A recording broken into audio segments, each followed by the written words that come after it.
வணக்கம் வியூவர்ஸ், இது உங்கள் மிஸ்ட்ரி இன்வெஸ்டிகேட். நான் உங்கள் சௌந்தர்யா. நீங்க ஆர் யூ வித் மீன்ற புக்கை பத்தி கேள்விப்பட்டிருக்கீங்களா? அந்த புக்கை எழுதின ஆத்தரை பத்தி உங்களுக்கு தெரியுமா? இது ஒன்னும் புக்குக்கான ப்ரொமோஷன் வீடியோ கிடையாது. இது அந்த ஆத்தரை பத்தின கேஸ். இந்த 42 பேஜ் புத்தகத்தை எழுதினவங்க கோரி டி ரிச்சன்ஸ். அப்பாவை இழந்த தன்னுடைய குழந்தைகளுக்காக அந்த துக்கத்துல இருந்து மீண்டு வர்றதுக்காக எழுதப்பட்ட புத்தகம் தான் ஆர் யூ வித் மீ. கோரியோட ஹஸ்பண்ட் இறந்து ஒரு வருஷத்துக்கு அப்புறம் அவங்க இந்த சில்ட்ரன்ஸ் புக்கை ரிலீஸ் பண்ணிருக்காங்க. இந்த புக்கை லோக்கல் டெலிவிஷன் சேனல்லயும் அவங்க ப்ரமோட் பண்ணிருக்காங்க. இந்த சில்ட்ரன் புக் ரிலீஸ் ஆன டைம்ல இது நல்லாவே சேல்ஸ் ஆயிருக்குன்னு தான் சொல்லணும். அப்படிப்பட்ட நல்ல ஆத்தரான கோரி டி ரிச்சன்ஸ்க்கு என்ன ஆச்சு? அவங்க ஹஸ்பண்ட் எப்படி இறந்தாங்க? இவங்க மேல என்னதான் கேஸ் ஃபைல் ஆயிருக்கு பார்க்கலாம் வாங்க.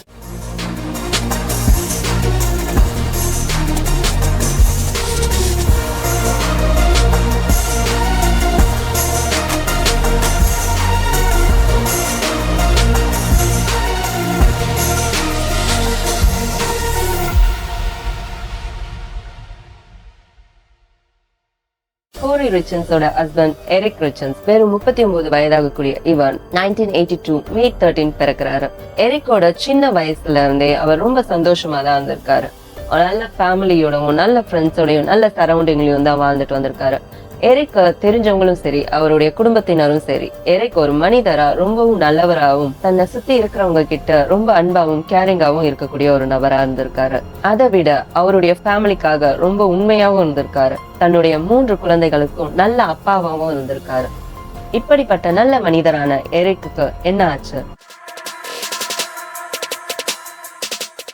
கோரி மற்றும் எரிக் ரிச்சன்ஸ் அமெரிக்கால இருக்கக்கூடிய யூட்டா பகுதியில வாழ்ந்துட்டு வந்துட்டு இருக்காங்க. 2022 மார்ச் 4 விடிய காலை ஒரு 3 மணி அளவுல ரிச்சன்ஸோட வீட்டுல இருந்து 911க்கு கால் வருது. கோரி தான் அந்த காலை பண்ணிருக்காங்க.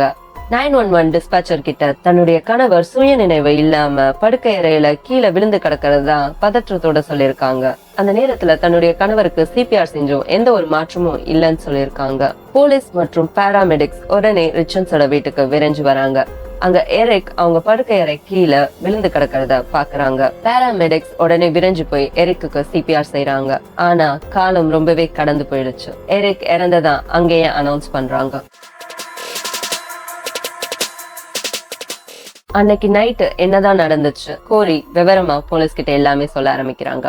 அன்னைக்கு நைட்டு 11 o'clock வரைக்கும் எரிக்கும் கோரியும் $20 லட்சம் மதிப்புள்ள வீட்டை கோரியோட பிசினஸ்க்காக வாங்கினத செலிப்ரேட் பண்ணிட்டு இருந்திருக்காங்க. அந்த நேரத்துல தன்னுடைய குழந்தைகள் தனியா படுக்க பயந்துட்டு கோரிய அவங்க ரூம்ல படுக்க சொன்னதாகவும், அதனால கோரி தன்னுடைய குழந்தைகள் ரூம்ல படுத்துட்டு இருந்ததாகவும், விடிய காலையில 3 மணி அளவுல தான் தன்னுடைய பெட்ரூம்க்கு வந்ததாகவும், அந்த நேரத்துலதான் எரிக் கீழே விழுந்து கிடக்கிறத பார்த்து 911க்கு கால் பண்ணதாகவும் சொல்லியிருக்காங்க. மற்றொரு விஷயம் கோரி சொன்னது என்னன்னா, தன்னுடைய குழந்தைகளோட ரூமுக்கு போகும்போது அவங்க கையில மொபைல் இல்லைன்னு அவங்க மொபைல அவங்களோட பெட்ரூம்லயே சார்ஜ் போட்டு வச்சுட்டு போனதாகவும் சொல்லியிருக்காங்க. இதை தொடர்ந்து போலீஸ் விசாரிக்க ஆரம்பிக்கிறாங்க. போலீஸ்க்கு முன்னாடி இருந்தே இது நேச்சுரல் டெத்தா இருக்காதுன்னு தோணிருக்கு. அதனால அவங்களுடைய மெயினான சஸ்பெக்ட் வேற யாரும் இல்ல, கோரி டி ரிச்சன்ஸ் தான். கோரி முன்னாடி சொன்ன எல்லா விஷயமே முன்னுக்கு பின் முரணா இருக்கிறத போலீஸ் கவனிக்கிறாங்க. அப்படி போலீஸ் கோரிய சஸ்பெக்ட் பண்றதுக்கு என்ன ரீசனா இருந்திருக்கும்? முதல் பாயிண்ட் என்னன்னா, கோரி தன்னுடைய ஹஸ்பண்ட்காக 911 கால் பண்ணும்போது அவருக்கு சிபிஆர் செஞ்சிருந்ததா சொல்லியிருந்தாங்க.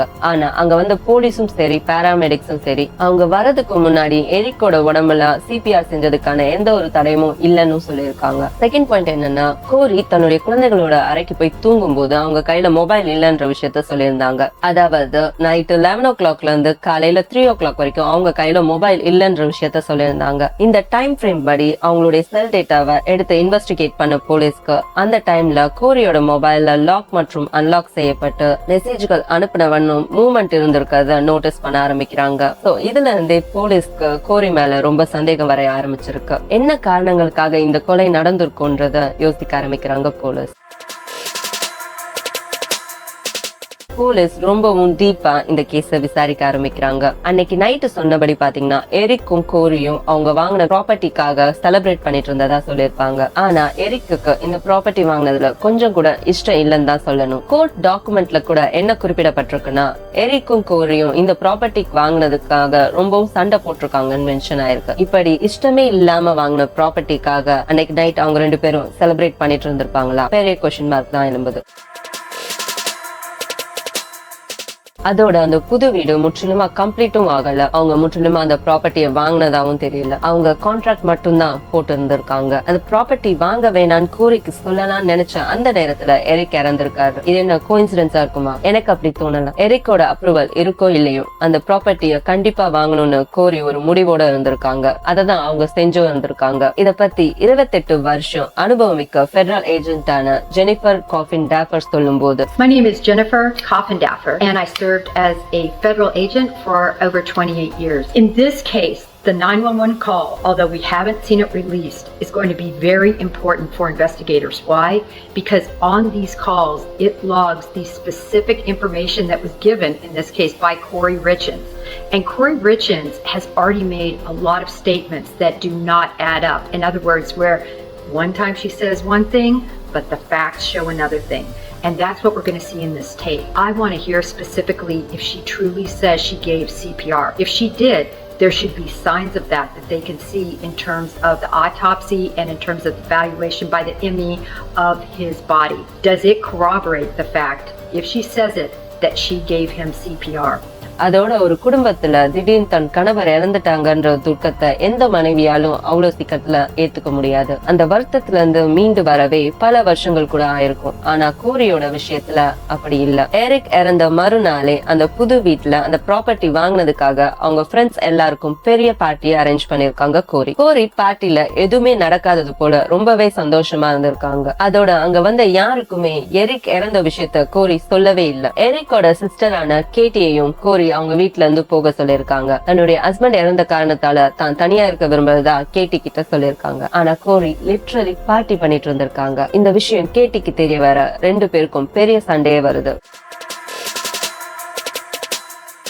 இந்த ஆர்குமெண்ட்ஸ்னால கோரிக்கு ஒரு பெரிய விஷயம் தெரிய வருது. எரிக் அவர் இறக்குறதுக்கு முன்னாடி அவருடைய எல்லா சொத்தையுமே தன்னுடைய தங்கையான கேட்டி பேர்ல மாத்தி எழுதியிருக்காரு. கோரியோட பேரு முற்றிலுமா நீக்கப்பட்டிருக்கு. கோரி பொறுத்த வரைக்கும் அவங்களுடைய மேரேஜ் ப்ரீனப் படி அவர் இறந்த பிறகு எல்லா சொத்தும் அவங்களுக்கு வந்து சேரும்னு நினைச்சிட்டு இருந்திருக்காங்க. ஆனா இப்ப அது நடக்காதுன்றது தெரிஞ்ச பிறகு கோரிக்கு அதை தாங்க முடியல. மார்ச் 28, 2022, அதாவது எரிக் இறந்து 3 வாரத்துல கோரி கேட்டி மேல கேஸ் ஃபைல் பண்றாங்க. அவருடைய $3.6 மில்லியன் மதிப்புள்ள எஸ்டேட் சொத்து மொத்தமே தனக்கு தான் சொந்தம்னு அதுல குறிப்பிடப்பட்டிருக்கு. அதோட எரிக்கோட சொத்து உரிமத்துல இருந்து என்னோட பேரை நீக்கினது எனக்கு தெரியவே தெரியாதுன்னு, என்ன கன்சல்ட் பண்ணாமே எரிக் இந்த வேலையை செஞ்சிருக்கானோ, இதன் மூலமா அவர் என்னை ஏமாத்த பார்த்திருக்காருன்னு குறிப்பிடப்பட்டிருக்கு. இதனால அவங்க கோர்ட்ல என்ன சொல்லியிருக்காங்கன்னா, இந்த வில் செல்லாதனோ அவங்க மேரேஜ் ப்ரீனப் படி அவங்க சொத்து மொத்தமும் தனக்கு தான் வந்து சேரணும்ன்றத கோரி சொல்லியிருக்காங்க.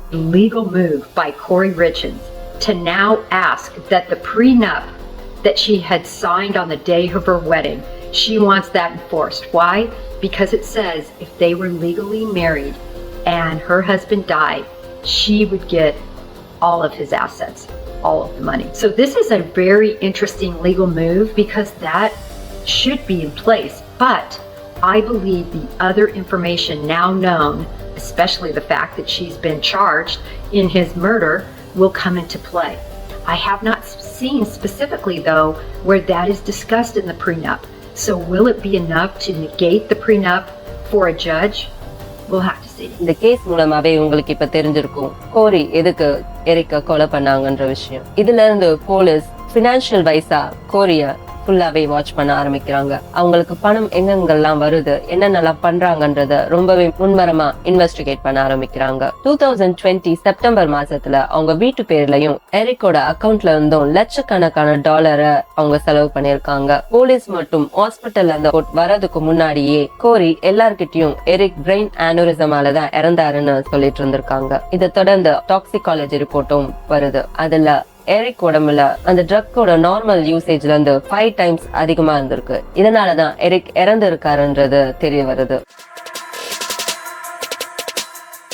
கோரி தான் எரிக்க ஏதோ பண்ணிருக்காங்கன்றது எரிக்கோட ஃபேமிலிக்கு முன்னாடியே தெரிய வருது. ஏன்னா பல வாரங்கள் பல மாசங்களுக்கு முன்னாடியே எரிக் தன்னுடைய நெருக்கமானவர்கள் கிட்டையும் தன்னுடைய குடும்பத்தினர்கிட்டையும் தன் உயிருக்கு ஏதாச்சும் ஆபத்து வந்ததுன்னா அதுக்கு முக்கியமா கோரி தான் காரணம்னு சொல்லியிருக்காரு. ஏன்னா எரிக்கே கோரி தன்னை 2 தடவை கொல்ல முயற்சி பண்ணதா ஃபீல் பண்ணிருக்காரு. இது எல்லாமே இவங்க சில வருஷங்களுக்கு முன்னாடி போன கிரீஸ் ட்ரிப்ல இருந்தே ஆரம்பிச்சிருக்கு. அங்க கோரி செஞ்சு கொடுத்த ட்ரிங்க குடிச்சதுக்கு அப்புறம் எரிக்கு ரொம்பவே உடல் நலம் சரியில்லாம போயிருக்கு. இத எரிக் தன்னை நெருங்கின எல்லார்கிட்டயும் சொல்லியிருக்காரு. இதை தொடர்ந்து எரிக் இறக்குறதுக்கு 3 வாரத்துக்கு முன்னாடி மறுபடியும் அவருக்கு உடம்பு சரியில்லாம போயிருக்கு. இதெல்லாம் தெரிஞ்சுக்கிட்ட போலீஸ் லிட்ரலி கோரிய 1 வருஷமா ரொம்ப க்ளோஸா வாட்ச் பண்ண ஆரம்பிக்கிறாங்க. இந்த 1 வருஷத்துல அவங்களுக்கு டன்ஸ் ஆஃப் இன்ஃபர்மேஷன் கிடைக்குது. அக்டோபர் 2020ல எரிக் அவருடைய உயிரை திருத்தி எழுதியிருக்காருன்னு, தன்னுடைய மரணத்துக்கு பின்னாடி எந்த ஒரு சொத்தும் கோரிக்கு போய் சேராதுன்னு மென்ஷன் பண்ணிருக்கு. இதை தொடர்ந்து ஒரு டிவோர்ஸ் அட்டார்னி மற்றும் எஸ்டேட் பிளானிங் லாயரையும் கான்டாக்ட் பண்ணிருக்காரு. அது மட்டும் இல்லாம போலீஸ் ஒரு முக்கியமான விஷயத்த கண்டுபிடிக்கிறாங்க. எரிக் இறக்குறதுக்கு 3 மாசத்துக்கு முன்னாடி எரிக்கோட லைஃப் இன்சூரன்ஸ் பாலிசில கோரிய சோல் பெனிஃபிஷியரா ஆல்டர் பண்ணப்பட்டிருக்கு. இந்த விஷயத்த கோரி தான் ஃப்ராடுலண்டா செஞ்சிருக்காங்க, எரிக்கு தெரியாம. தேங்க்ஃபுல்லி இதை இன்வெஸ்டிகேட்டர்ஸ் கண்டுபிடிக்கிறாங்க. இதனால கோரி பண்ண சேஞ்சஸ் வாய்ட் ஆயிருக்கு. எரிக்கோட ஃபேமிலி மெம்பர்ஸ்க்கு அவருடைய லைஃப் இன்சூரன்ஸ் அமௌண்ட் போய் சேர்ந்திருக்கு. நான் முன்னாடி சொன்ன மாதிரியே எரிக்கோட ட்ரிங்க்ஸ்ல தான் எதையும் மிக்ஸ் பண்ணி கோரி அவரை கொலை பண்ணிருக்காங்க. கோரிக்கு ட்ரக்ஸ் எப்படி கிடைச்சது? இங்கதான் தேர்ட் பர்சன் ஒருத்தர் உள்ள வராரு. அவருடைய பேர் தெரியாத காரணத்தால இங்க அவரை மிஸ்டர் டீனே நம்ம மென்ஷன் பண்ணலாம். கோரியோட மொபைல்ல இருந்து என்னதான் எல்லா மெசேஜஸும் டெலீட் பண்ணப்பட்டிருந்தாலும் அந்த எல்லா மெசேஜும் இந்த மிஸ்டர் டீன்ற பர்சனுக்கு தான் போயிருக்கு. சோ போலீஸ் மிஸ்டர் டியோட பேக்ரவுண்ட செக் பண்ண ஆரம்பிக்கிறாங்க. அங்க அவர் பேர்ல நிறைய ட்ரக் ரிலேட்டட் சார்ஜஸ் போடப்பட்டிருக்கிறது தெரிய வருது. அவங்களுடைய டெக்ஸ்ட் கான்வர்சேஷன்ஸ் பார்த்த பிறகு போலீஸ்க்கு ஒரு விஷயம் தெளிவாவே புரிய ஆரம்பிக்குது. மிஸ்டர் டி தான் கோரியோட டீலர்னும் கோரிக்கு அவர் தான் சப்ஸ்டன்ஸ் வித்திருக்காருன்னு தெரிய வருது. சோ இந்த டாக்ஸிகாலஜி ரிப்போர்ட் அதோட கோரியோட போன் கான்வர்சேஷன் டேட்டாஸும் அது மட்டும் இல்லாம கோரி கிட்ட இருந்து அந்த சப்ஸ்டன்ஸ் விக்கிற நோக்கத்தோட அவங்க வச்சிருந்தாங்கன்னு இந்த காரணம் எல்லாம் காட்டு மார்ச் 8, 2023ல கோரிய அரெஸ்ட் பண்றாங்க. அதாவது ஆர் யூ வித் மீன்ற அவங்களுடைய சில்ட்ரன்ஸ் புக் ரிலீஸ் ஆகி 3 நாள் கழிச்சு அரெஸ்ட் பண்ணப்படுறாங்க. சோ கோரி தரப்புல இருந்து கோரிய காப்பாத்துறதுக்கு ஃபர்ஸ்ட் டிஃபென்ஸா அவங்க சொல்லக்கூடிய ஒரே விஷயம் எரிக் ஒரு ட்ரக் அடிக்ட்னு பின் பாயிண்ட் பண்றாங்க. ஆனா எரிக்கு தெரிஞ்சவங்களும் சரி அவருடைய குடும்பத்தினரும் சரி அவர் ரொம்ப நல்லவர்னும் ட்ரக் யூஸ் பண்ணக்கூடிய ஆள் இல்லன்னும், அப்படி இருந்தாலும் டோசேஜ் லெவல் 5 times ஹையரா இருக்கக்கூடிய இந்த ட்ரக்ஸ எரிக் இது வரைக்கும் யூஸ் பண்ணது இல்லன்னு சொல்றாங்க. எரிக் ஒரு நல்ல மனிதராகவும் தன்னுடைய குழந்தைகளுக்கு நல்ல அப்பாவாகவும் இருந்திருக்கிறதாவும், என்னதான் அவருக்கு கோரி மேல கோபம் இருந்தாலும் மனசளவுல தன்னுடைய குடும்பத்தையும் தன்னுடைய குழந்தைகளையும் தன் மனைவியான கோரியையும் அவர் உண்மையாவே நேசிச்சுட்டு தான் வந்துட்டு இருந்திருக்காரு. இன்னும் இந்த கேஸ் கோர்ட்ல நடந்துட்டு தான் வந்துட்டு இருக்கு. கோர்ட் ஆஃப் லா படி கோரி இன்னும் கில்ட்டின்னு ப்ரூவ் பண்ணப்படல. ஜூன் மாசத்துல கோரி பெயிலுக்கு அப்ளை பண்றாங்க. ஆனா சில காரணங்களுக்காக அது டினை செய்யப்படுது. அப்படிப்பட்ட காரணங்கள் என்னன்னு நீங்க கேட்டீங்கன்னா ஆச்சரியப்படுவீங்க. கோரியோட கூகுள் சர்ச் இன்ஜின் டேட்டாஸ் கோர்ட்ல சப்மிட் பண்றாங்க ப்ராசிக்யூட்டர். அதுல பணக்காரங்களுக்கான அமெரிக்கால இருக்கக்கூடிய லக்ஸரியான பிரிசன்ஸ் பத்தியும், டெத் சர்டிபிகேட் பெண்டிங்ல இருந்தால் லைஃப் இன்சூரன்ஸ் அமௌண்ட்டும் பெண்டிங்ல இருக்குமான்றத பத்தியும், அது மட்டும் இல்லாம எரிக்கோட உடம்புல எடுக்கப்பட்ட சப்ஸ்டன்ஸோட லீத்தல் டோசேஜ் லெவல்ஸ் பத்தியும் கோரியோட போன்ல சர்ச் பண்ணிருக்காங்க. இதை விட ஒரு முக்கியமான விஷயம் என்னன்னா, டெத் சர்டிபிகேட்ல ட்ரக் மூலமா இறந்தா என்ன மென்ஷன் ஆகி வரும்ன்றத சர்ச் பண்ணி பார்த்திருக்காங்க. சோ இந்த சர்ச் இன்ஜின் டேட்டாஸ் கோர்ட்ல சப்மிட் பண்ண ப்ராசிக்யூட்டர் இதன் மூலமா கோரி தனக்கும் தன்னை சுத்தி இருக்கிறவங்களுக்கும் ரொம்ப ஆபத்தானவங்கன்றதுனால இந்த கேஸ் கம்ப்ளீட்டா க்ளோஸ் ஆகுற வரைக்கும் அவங்க கஸ்டடியில தான் இருக்கணும், பெயில் தரக்கூடாதுன்னு ப்ராசிக்யூட்டர் தரப்புல இருந்து சொல்லிருக்காங்க. கோர்ட் இந்த நிபந்தனையை ஏற்று அவங்களுடைய பெயில இந்த ஜூன் மாசம் டினை பண்ணிருக்காங்க. இப்ப ரீசெண்டா நடந்த இயரிங்ஸ்லயும் எரிக்கோட ஃபேமிலி மெம்பர்ஸான எரிக்கோடைய ஃபாதர் மற்றும் அவங்களுடைய சிஸ்டர்ஸ் கிட்ட ரொம்ப சீரியஸா கன்சல்ட் பண்ண பிறகு ப்ராசிக்யூட்டர் சைட்ல இருந்து கோர்ட்டுக்கு ஒரு ரெக்வஸ்ட் வைக்கிறாங்க. அவங்களுடைய இன்டென்ஷன் கோரிக்கு தூக்கு தண்டனை வாங்கி தரணும்ன்றது இல்லன்னும், இதனால கோரி மேல போடப்பட்ட மர்டர் சார்ஜஸ் இப்ப நான் கேபிட்டல் ஃபர்ஸ்ட் டிகிரி ஃபெலனி என்ற சார்ஜஸ் போட்டிருக்காங்க. அதாவது கோரி கில்ட்டின் ப்ரூவ் பண்ணப்பட்டா அவங்களுக்கு குறைந்தபட்சம் 25 வருஷம் சிறை தண்டனை கிடைக்கும். இது மட்டும் இல்லாம தன்னுடைய கணவன் இறந்தத காரணம் காட்டி அதுல இருந்து லாபம் சம்பாதிக்க பாத்திருக்காங்கன்ட்டு எரிக்கோட சிஸ்டரான கேட்டி கோரி மேல லாசூட் ஃபைல் பண்ணிருக்காங்க. இதன் காரணமா அவங்க மேல $13 மில்லியன் நஷ்டஈடு கேட்கப்பட்டிருக்கு. இன்னும் இந்த கேஸ்ல ஃபைனல் ஜட்ஜ்மெண்ட் வரல. வந்த உடனே அதை உங்களுக்கு நான் கண்டிப்பா அப்டேட் பண்றேன். இப்ப பாத்தீங்கன்னா இந்த கேஸ்னால ஒரு 3 பேர் ரொம்பவே பாதிக்கப்பட்டிருக்காங்க. அது எரிக் மற்றும் கோரியுடைய 3 குழந்தைகள் தான். அப்பா அம்மா செய்யற தப்புக்கு அவங்க குழந்தைகள் தான் ரொம்பவே பாதிக்கப்படுறாங்க. ஒரே நேரத்துல 2 பேரண்ட்ஸையும் வெவ்வேறு காரணங்களுக்காக அவங்க இழந்திருக்காங்கன்னு தான் சொல்லணும். மற்றொரு ட்ரூ கிரைம் கேஸ் வீடியோவோட உங்களை மீண்டும் வந்து சந்திக்கிறேன். So stay safe out there. இது உங்கள் மிஸ்டர் இன்வெஸ்டிகேட். நான் உங்கள் சௌந்தர்யா.